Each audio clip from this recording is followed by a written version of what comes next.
嗨，大家好，欢迎回到麦士。今天要跟各位介绍的是一项非常有趣的产品，也就是 SRS NS7 这支颈挂式耳机。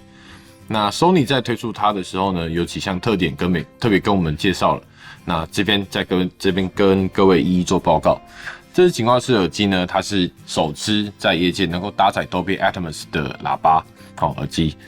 在挂上去之后呢，只要你连上家里的 Sony XR 晶片的电视，它就可以有360度的一个环场音效在你的头的周围这个地方。那如果说你今天没有 XR 晶片的电视的话，怎么办呢？其实在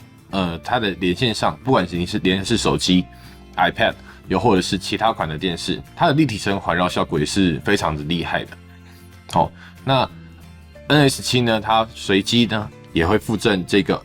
小小的小黑盒。那小黑盒的话呢，它背后是做一个 Type-C 接口跟一个光纤接口。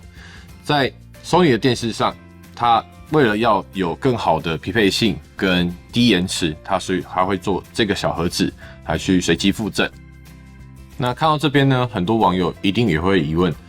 光纤接口为什么可以解5.1.2 以上的这种讯源格式呢？我的猜想是这样子。Sony 今年的 NS7 只能搭配 XR 晶片的电视，那 XR 晶片呢，它具备了360 Reality Audio 这项技术，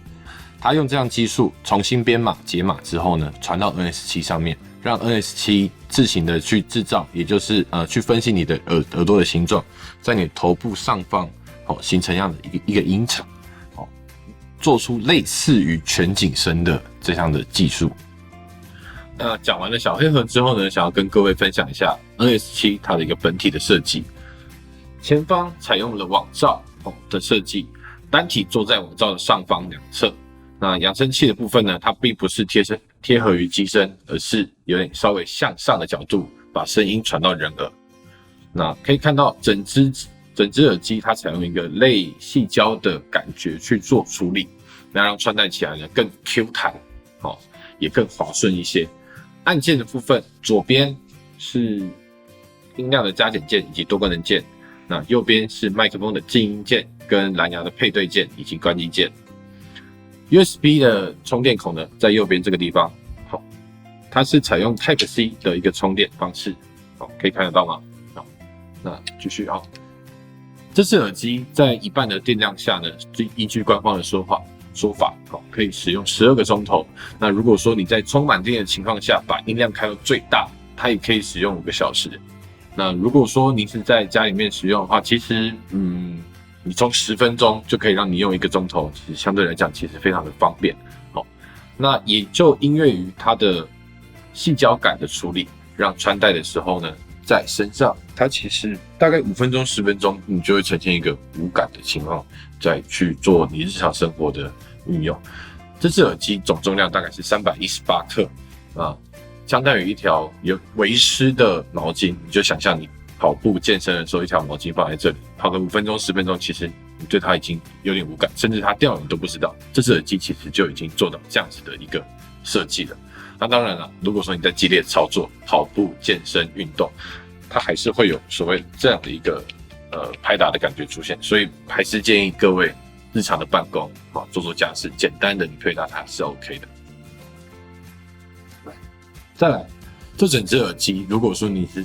出外使用的话，它也采用了 IPX4 的防水技术，让你整只耳机不管说不管淋到雨啦或者是怎么样，你会不会担心它坏掉？并不会，放心，并不会。然后呢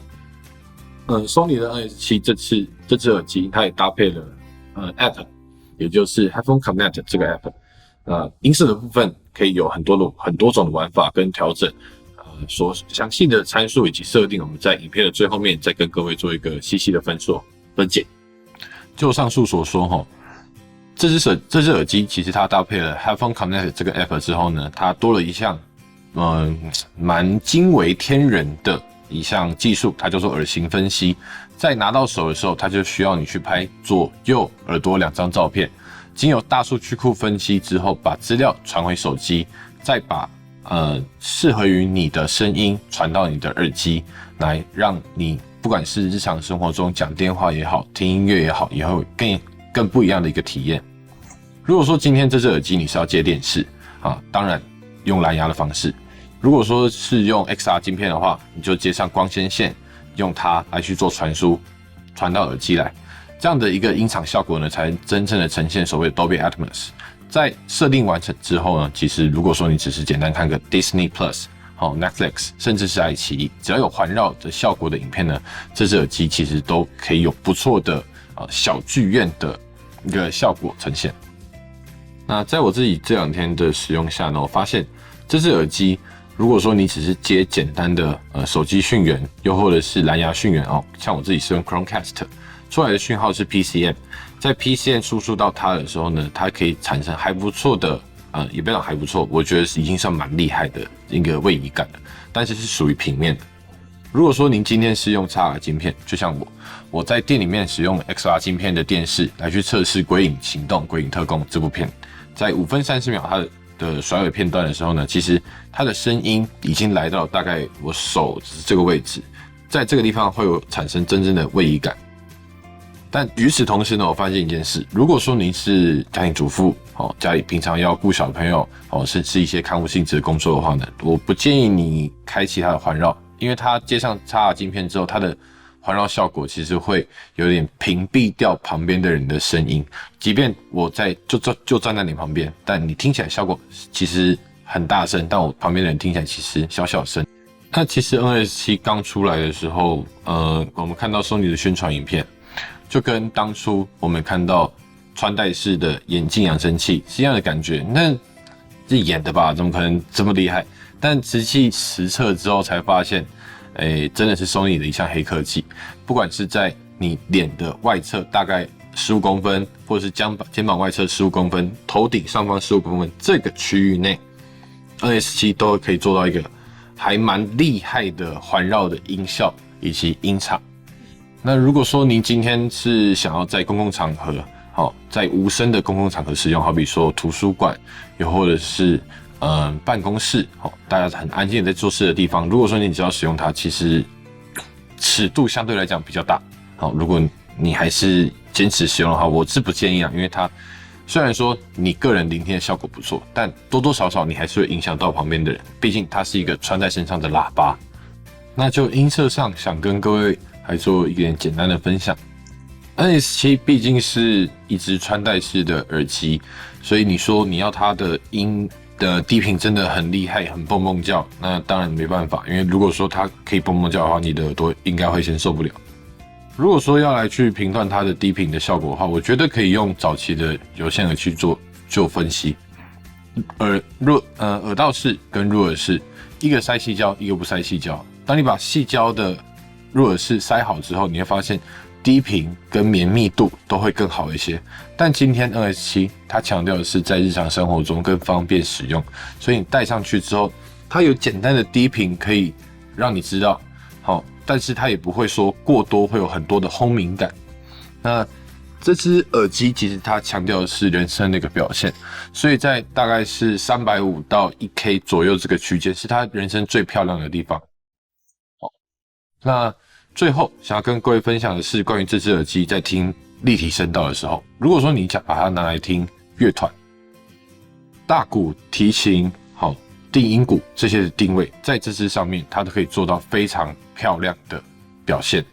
它在你的耳朵的后面会呈现一个扇形的方式去做呈现。如果说你大鼓在这，你的吉他在这，钢琴在这，巴拉巴拉这些东西，它都可以有一个很明显的远近以及定位感，在你的耳朵的后方去做呈现。影片的前面呢有提到，我们想要来分析一下关于这支耳机的一个音色调整。就我个人对它的认知以及调整呢，我喜欢把63，也就是低频轰鸣感的地方呢，把它拉大一点，让我听音乐的时候呢，效果会更好。所以我会把它大概加到8左右。那250，也就是男低音 vocal， 极低频很轰轰轰的这个声音，我其实个人不是很喜欢。如果说我今天听的是简单的人声音乐乐团，我不喜欢它太嘈杂，所以我会稍微把它降一点，降到-1左右。强调一下它自己本身的人声的特色，所以我会把它的 1K 加到大概3或者是4。当然这就是每个人的喜好不同啦。4K 以及 16K 4K 的地方呢，也是女高音，好，也是人声比较高频的地方，好，一些子弹飞跃的感觉，这些东西我会希望它跟人声的高频是保持一致的，也是大概放在3或者是4。戴在脖子上呢，其实如果说这么近的距离，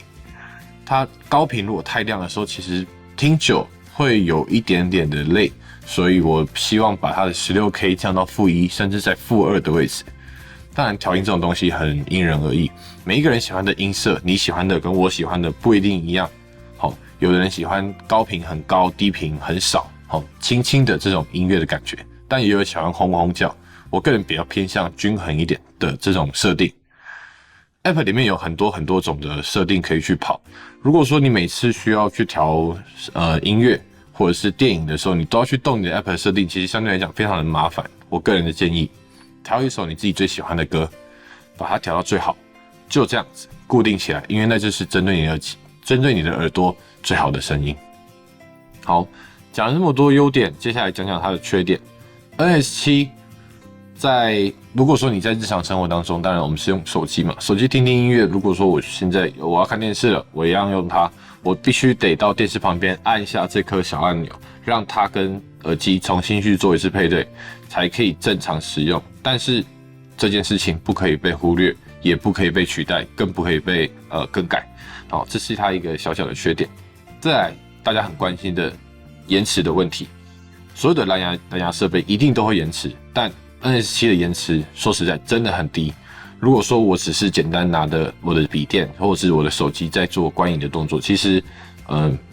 我没有发现到它有延迟的这个情况。但是如果说今天你的设备超过3米，好，电视发出来的蓝牙讯号发出3米之后，超过3米之外，其实它多多少少还是有一点点几毫秒的一个延迟，但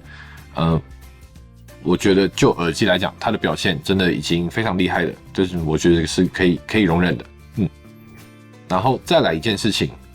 不是每个人看电视的时候一定都是像我这样子端端正正坐在这里，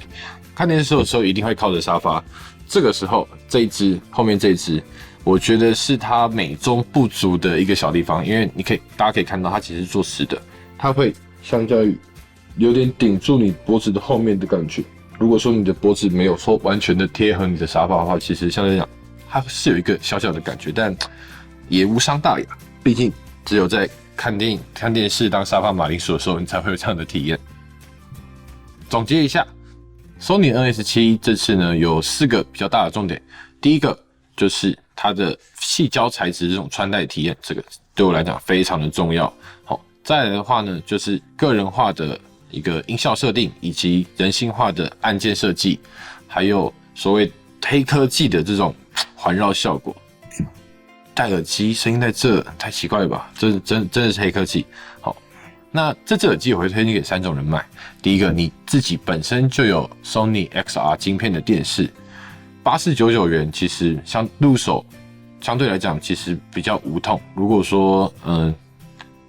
怕吵到小朋友，怕吵到长辈，我觉得买来使用是相对来讲比较 OK 的。那第二种呢，就是刚刚讲到怕吵人，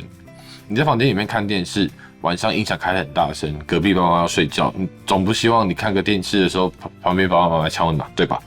这个时候它就派上用场了。在你听起来声音虽然很大声，但是如果你走到旁边大概2-3步的距离，你就发现其实它的声音其实就像你手机打手游一样，声音是非常的小。那第3种就是喜欢戴着耳机出去运动，但又怕没办法注意到周遭情况的人，阿伯们，如果说你都手拿着收音机，拜托你换成 NB7， NS7， 不好意思 ，NS7， 带着它，手可以腾出来做更多的事情。相对来讲，你也可以自己听到比较好的一个体验，加上它对于人声，它有一个我觉得它是非常不错的一个调整。但如果说今天你是要健走、跑步，类似骑脚踏车这种激烈运动的时候，我会建议你买 NB10。为什么？因为它相对来讲比较轻。如果说它在甩动的时候，不会一直去敲你的锁骨，这样子有一个非常不舒服的一个体验。那我们麦式音响呢，也有展示这样酷东西。如果说你有机会的话呢，欢迎到我们的店里面来做试听，那了解更多的关于 NS7 的讯息。喜欢我们的影片，记得按赞、订阅、分享。现在我们频道也有所谓粉丝的专属优惠活动。现在只要你按赞订阅，截图回传到我们的脸书粉丝团，我们就会有 NS7 最优惠的价格，马上给您。那按赞、订阅、分享、截图，谢谢大家，我们下次见。说这几种，那当然它还有自备了2组自定跟1组手动。有兴趣的朋友们，影片的最后面会为大家再细细的讲解。好，那这样子的话，你续航，